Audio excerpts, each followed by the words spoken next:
এই বাচ্চারা দেখো 47 BCS এ একটা প্রশ্ন আসছে, যে প্রশ্নগুলো আমি তোমাদেরকে অ্যাডমিশনের জন্য পড়াই হুবহু সেম প্রশ্নগুলাই BCS এ আসে। ওইটা তুমি আমার আগের ক্লাস দেখলে বুঝতে পারো। দেখো এই প্রশ্নটা আসছে কোথায়, এইটা আসছে এই যে তোমাদের গত শুক্রবারে যেটা 47 যে BCS হয়ে গেল ওইখানে আসছে। এই প্রশ্নটা নিয়ে তোমরা অনেকেই অনেক কনফিউশনের মধ্যে ছিল, এবং আমরা যারা পরীক্ষা দিয়েছি আমাদের মধ্যেও ম্যাক্সিমাম পোলাপান এটা ভুল করছে। দেখো তোমরা যারা অ্যাডমিশন দিবা তোমাদের জন্য এই ধরনের প্রশ্নগুলো কিন্তু এখন খুবই ইম্পর্ট্যান্ট। বিভিন্ন কিছু রদ বদলে নতুন বাংলাদেশে প্রশ্নের প্যাটার্নও কিন্তু নতুনভাবে হচ্ছে। সো এই ধরনের প্রশ্ন তোমাদের পড়তেই হবে। দেখো একটু প্রশ্নটা কি বলতেছে যে Ihana sleeps only for 4 hours a night।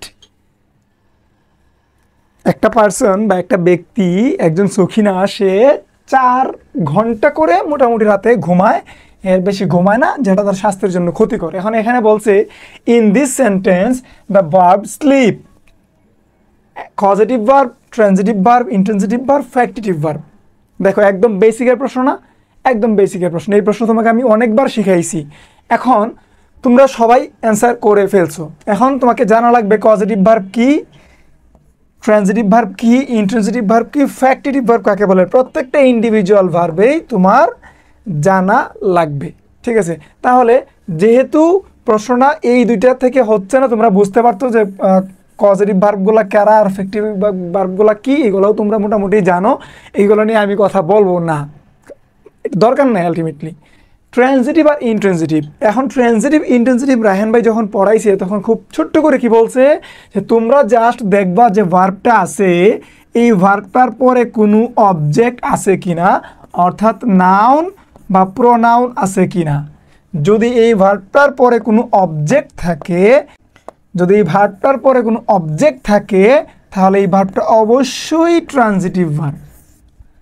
আর যদি এই ভার্বটার পরে কোনো অবজেক্ট না থাকে তাহলে এই ভার্বটা অবশ্যই আইটিভি অর্থাৎ intransitive verb. Loud and clear, এর থেকে বেশি তোমার জানার দরকার নেই।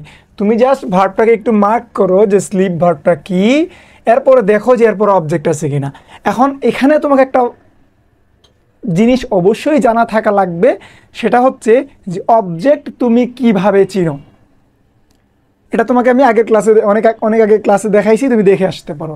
অবজেক্ট তুমি চিনবা ভার্বকে, এই ভার্বটাকে তুমি কি এবং কাকে দ্বারা প্রশ্ন করবা।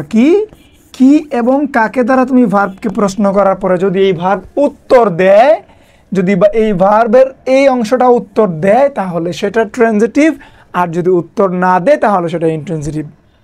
এটা জাস্ট একটা পয়েন্ট দেখাচ্ছি, সবথেকে ইম্পর্টেন্ট পয়েন্টটা তোমাকে আমি চোরাই বুদ্ধিও শিখাবো, চিন্তা করো না। তাহলে আমরা একটু প্রশ্ন করি। প্রথম কথা হচ্ছে যে অবজেক্ট হয় কে? অবজেক্ট হয় নাউন অথবা প্রোনাউন। এখানে দেখো এই ভার্বের পরে নাউন প্রোনাউন নাই, আছে একটা অ্যাডভার্ব। তার মানে যদি নাউন প্রোনাউন কোনো ভার্বের পরে না থাকে তাহলে সেটা অটোমেটিক্যালি ইনট্রানজিটিভ হয়। তুমি এটা বুঝো নাই, বাদ, তুমি একটু প্রশ্ন করো। চলো আমি তোমাকে প্রশ্নটা দেখাই, তুমি প্রশ্ন করো। কি প্রশ্ন করো? ভার্বকে প্রশ্ন করো যে ইহানা স্লিপস, ইহানা ঘুমায় only for 4 hours a night, রাতে 4 ঘন্টা। এখন আমি তোমাকে প্রশ্ন করো তো, কি ঘুমায়? এখানে উত্তর আছে না। কাকে ঘুমায়? এখানে উত্তর আছে না। যেহেতু কি কাকের উত্তর দেয় নাই, সো এইটা অবশ্যই অবজেক্ট না। আর যদি এটা অবজেক্ট না হয় অটোমেটিক্যালি এটা অ্যাডভার্বিয়াল ফ্রেজ। এটা কি?